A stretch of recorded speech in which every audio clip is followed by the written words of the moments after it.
Tucked away in the Tynwald business is an apparently modest and unassuming item which seeks to allow for greater access to the Isle of Man's beneficial ownership register, and yet this is a significant step in removing the secrecy jurisdiction label through which the Isle of Man's international reputation has been attacked for several decades.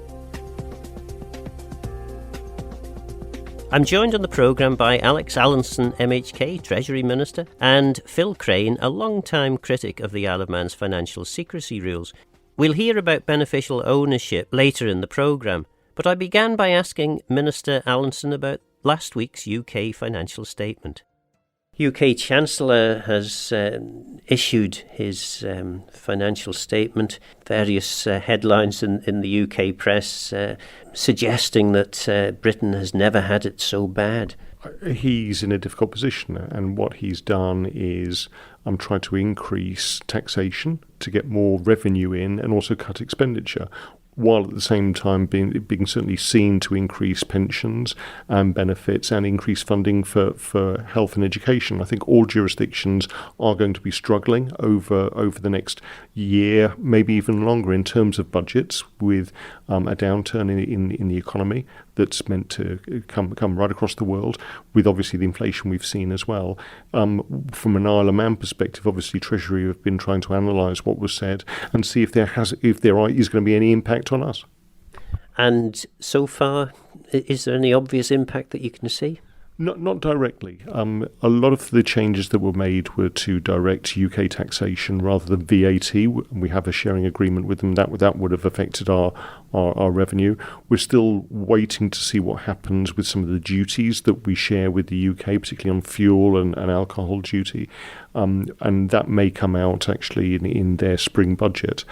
The main thing that they've done is increase personal taxation, particularly for high earners, and also corporation tax, capital gains tax. Those don't have any effect here. However, they may make the Isle of Man seem more attractive for people who want to move over here and reduce their tax burden. At the same time, we share the same pressures as the United Kingdom, and Treasury are currently going through the budget round. We've committed to reinstating the triple lock, as the UK government now have as well. But we're looking at overall benefits as well as how we can make sure that we retain fiscal prudency whilst also trying to invest in public services and also trying to meet the ambitions of the economic strategy that's now been approved by Tynwald. And is the rather gloomy aspect of the UK, talk of a decade of falling living standards, is it inevitable that that's going to happen in the Isle of Man, or is the fact, for example, that we have still got very substantial reserves a factor in helping us at least weather the storm? I think we're in a better position than the United Kingdom. That's not smug. That's because of the concerted work that's gone on for the last decade, as you say, building up those reserves, but also making sure we've got sustainable finance going forward. So I think we do have more leeway here. Some of the predictions for the slowdown in economic growth in the United Kingdom don't necessarily have to affect us. Moody's recently had a look at our economy and said that they expect growth to slow down a little bit next year, but down to 1.5%, which is still quite positive. And I think if we can make sure through the right financial levers that we have a resilient economy, that we keep people in work, that we keep businesses open, that we make sure that the TT runs properly next year and we have the tourism coming in, then we can invest in the local communities, we can attract more businesses to expand or relocate here, and we can weather the storm that way. You're listening to Treasury Minister Alex Allinson, MHK. Beneficial ownership law, this is something that I suppose many people could just gloss over and think, oh yes, well that looks important, but I don't really know what it is. This is quite a big issue for the Isle of Man, actually publishing for the first time, or making available access to our beneficial ownership for the purpose of customer due diligence checks. This is quite a bold step for the Isle of Man government. You're right. For a lot of ordinary people, it doesn't really mean very much to them. But for people who own companies or have ownership of various entities, it is important that we know who they are. And there always has been registers, and increasingly over the last couple of years we've opened those up to law enforcement agencies. We'll be passing legislation through December Tynwald, which hopefully we'll go through, which looks at what are called obliged entities, so opening it up a bit further to regulators as well, so they can check who actually owns the various companies. It's important because we're trying to counteract any idea that there might be money laundering through the Isle of Man, but also it's become even more important over the last year with the way that sanctions have been imposed on Russian entities and various people in the Russian administration, and making sure that we comply with international sanctions as well. The biggest part of the Isle of Man is our international reputation. There have been many calls for us to have an open public register for beneficial ownership, and there was a commitment by the last administration in conjunction with Guernsey and Jersey to do this. And that was in response not only to pressure from Westminster, but also the realisation that this would be the international norm, and so we needed to get on and do it.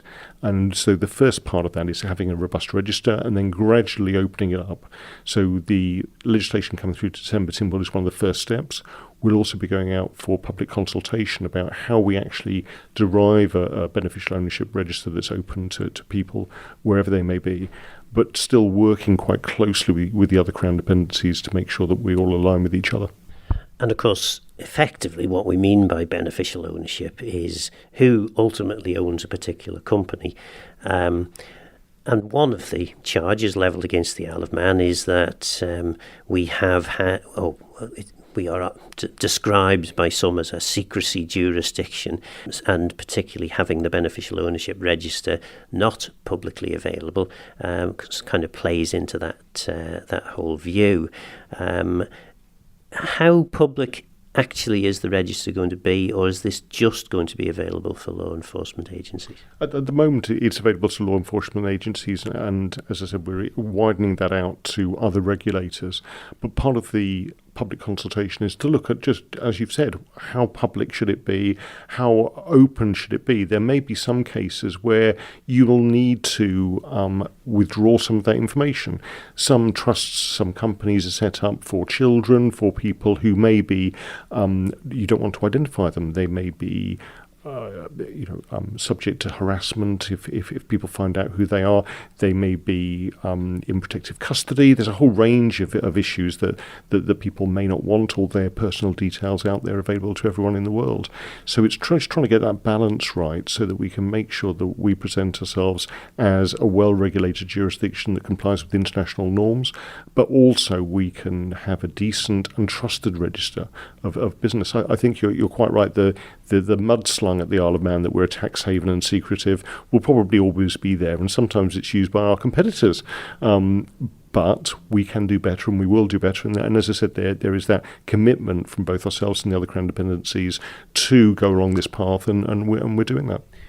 And of course, moving with Jersey and Guernsey is really important because they are, certainly in this particular world, they are our competitors. But there are also the British Overseas Territories, which again possibly have a worse reputation. So Jersey and Guernsey and the Isle of Man may have this charge levelled at them about secrecy jurisdiction, but the overseas territories have a much worse reputation when it comes to this. Is there any significant move on the part of the overseas territories in this area?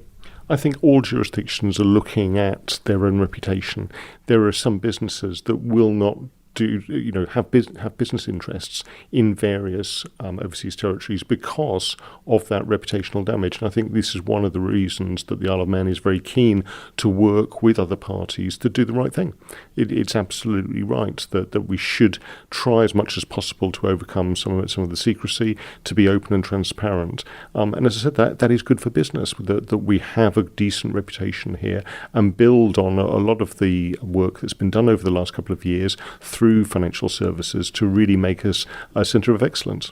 Cynics might, of course, say that all this will do is shift the dodgy money to other parts of the world who are less scrupulous, and those parts of the world will then make extra money as a result.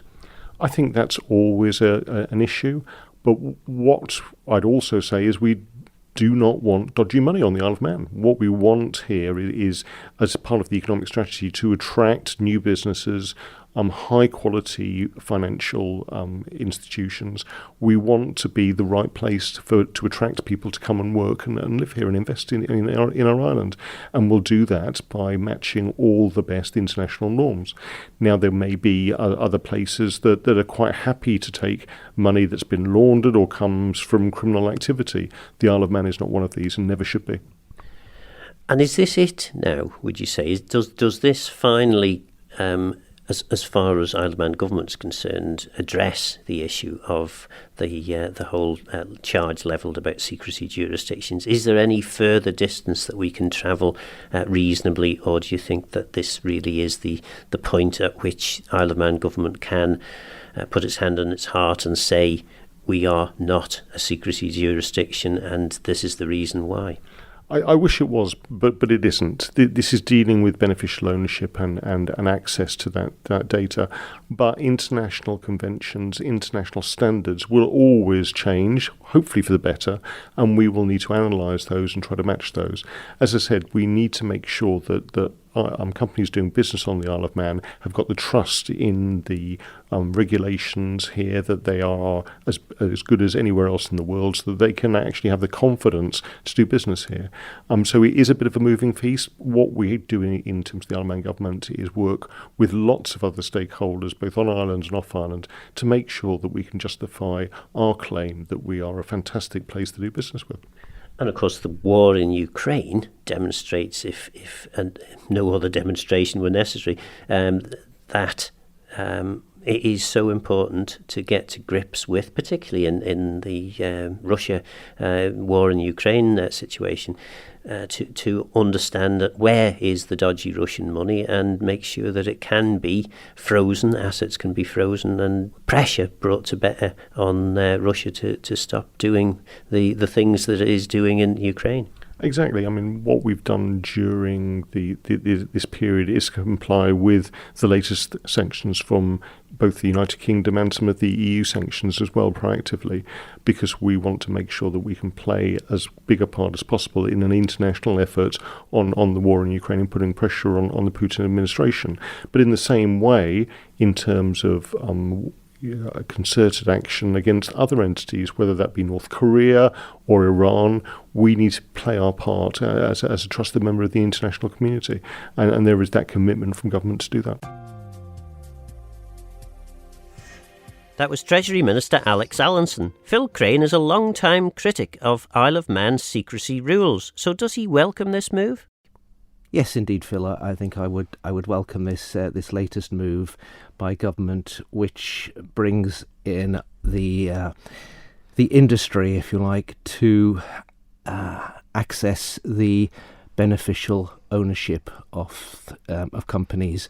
The island has set up a register showing who the real human owners are of all the companies on the register here. There's about 25,000. And this measure opens up access to the industry for due diligence for doing its checks, and that's a good move. The background to this, we've got to cast our minds back 3 years to when Dame Margaret Hodge and Andrew Mitchell for the Labour's Party and Conservative Party respectively in the Commons assembled a majority between them, which would have forced the Crown dependencies to open up their registers, not just to the industry, but to the public. And this has been the direction of travel for some time.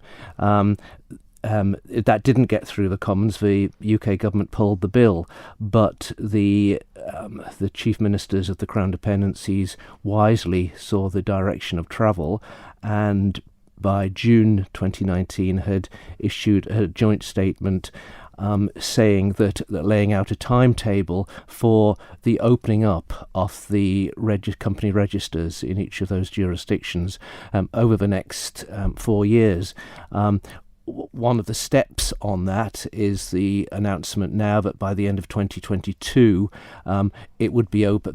These registers would be opened up to the industry, what the obliged entities as they're known in the finance industry and the gaming industry, so that they can carry out due diligence. But we are still waiting for the prize of public access. Now that was the final one to come, and it was dependent on the EU and other becoming the international norm by the time that was done, and that would hopefully be by 2023. Now we are at the stage now where the UK and the EU have both introduced the directive to open up the register to the public. In the UK, I think that's been done for 3 or 4 years now, and they're improving the veracity of the registers. The EU are about 70% of the way there. I think 17 of the states have already transposed the EU directive into their national legislations. So we can see the direction of travel on this, and I think it would be very difficult politically now for the Crown dependencies not to open the registers to public access by 2023. Why is this important? Because it's seen as part of the anti money laundering and against terrorist financing, that by opening it up to everybody, so every Tom, Dick and Harry, including civil society, including the press, media, NGOs, civil society organisations, myself, can see who exactly are the human owners behind the companies. The island has, as I say, 25,000 companies. On a per capita basis, this is 10 times as many as the UK. We'd like to think, that, and I'm sure the Department of Enterprise would like to think, that we're a nation of budding entrepreneurs, but in fact many of these companies, I believe, are to do with the tax avoidance industry, and so it's in the interest of investors, as free markets, to have these, to let everybody know exactly who are behind these companies. The only risk, though, of opening up the register as you've been describing is that the register becomes meaningless, because instead of putting in the details which are the accurate details, that explain exactly who the person is, because they know that the information is going to be kept secret. In fact, you're putting in proxy people to avoid bringing attention to the fact that it's actually you that owns the company. Yes. So is the light of transparency, does that not just cast the dodgy money into darker and more shadowy places? Yes, it's very important that the registers are truthful and accurate. And I think someone mentioned that Mickey Mouse is named as an owner of a UK company, and I think this very step that the government is going to put to December's Tynwald of opening up the registers to the industry will be a step in the right direction that will help to improve the veracity of those registers, of that information. The corporate service providers here can check that the correct information is given as to who really owns the company. But of course the Isle of Man has always said that its register, unlike the register in the UK, is much more accurate, possibly because it is not directly open to the public. That's right, and I can believe that. And the UK has acknowledged that it has got imperfect information and is trying to improve that itself, as indeed the other countries will too. So we have already got I think a quality register, which will be improved by this latest information, and so that will be there. But the UK is trying to improve the quality of information on its own register. The risk, obviously, to the Isle of Man is that we lose an awful lot of business as a result of this. Well, how would you respond to that effectively your calls and your campaigning, amongst others, I wouldn't say it's just you that's done this, is resulting effectively in business leaving the Isle of Man? Yes, that's a fair argument, and I think some companies will leave for more toxic havens, Dubai, Singapore, but I would argue that in the long run, the cost of not doing it would be even greater. This is the international direction of travel. This is quite clear by now. And if the Crown dependencies don't introduce this, then we will face their wrath. And if we needed a winning argument in this, it's to point to the Russia-Ukraine war, where several Russians have been found to be behind many of the schemes that are put through the Crown dependencies. We've had, I think, 40 Russian aircraft on our register, but that's a separate register. But we've only got to think of 2 weeks ago, the Wall Street Journal did an expose on Bridgewaters in our very own Victoria Street here, alleging that they facilitated the movement of wealth from a certain Mr. Usmanov, very close confidant of Putin, one of the 100 wealthiest men in the world. That he used Manx Company and Bridgewaters particularly to transfer his wealth by buying up a $125 million startup in the Silicon Valley. So that totally goes against sanctions, and so that's the allegation against the island. And yet Bridgewaters actually came on to a programme. Unfortunately, I wasn't able to do the programme because I had COVID, but they came on and basically said that they had nothing to hide, and in fact everything they had done was legitimate. Listen back to the agenda programme that Lewis Foster did on that.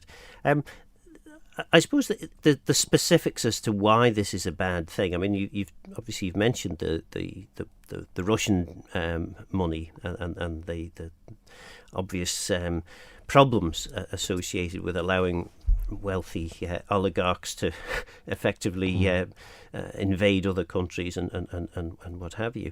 But I mean, are there any other examples as to why the secrecy that exists around tax havens or low tax financial jurisdictions, as I think the Isle of Man prefers to call itself? Why is that generally a bad thing? I think it's generally a bad thing because it's harmful to the rest of the world. Yes, it's provided jobs over the last 40, 50 years here, and brought prosperity, but that's at the cost of the rest of the world, of other jurisdictions. You know, we can talk about a whole sort of subsection of the finance sector here, which is operating payroll umbrella companies, which are simply there to for self-employed contractors in the UK and indeed the rest of the world to route their pay through here to avoid paying PAYE and national insurance in the UK. Such schemes are harmful elsewhere. They're denying the UK exchequer their rightful taxes. And yes, they bring jobs to us, but it's harmful elsewhere, and it's becoming internationally more and more unacceptable. That was tax campaigner Phil Craine. Is the light of transparency shining brightly enough in the darker, shadier corners of Manx business, or is its increasing intensity killing off business which is good for the Isle of Man? The Treasury Minister seems genuine in his desire to comply with international standards, but does Phil Craine have a point that we need to continue to go further down the road of transparent global finance? Let me know your thoughts and views on the programme, and please get in touch with Phil Gawne at manxradio.com if you have any thoughts for future programmes. For now though, I'm Phil Gawne. Garamayo. Thanks for listening.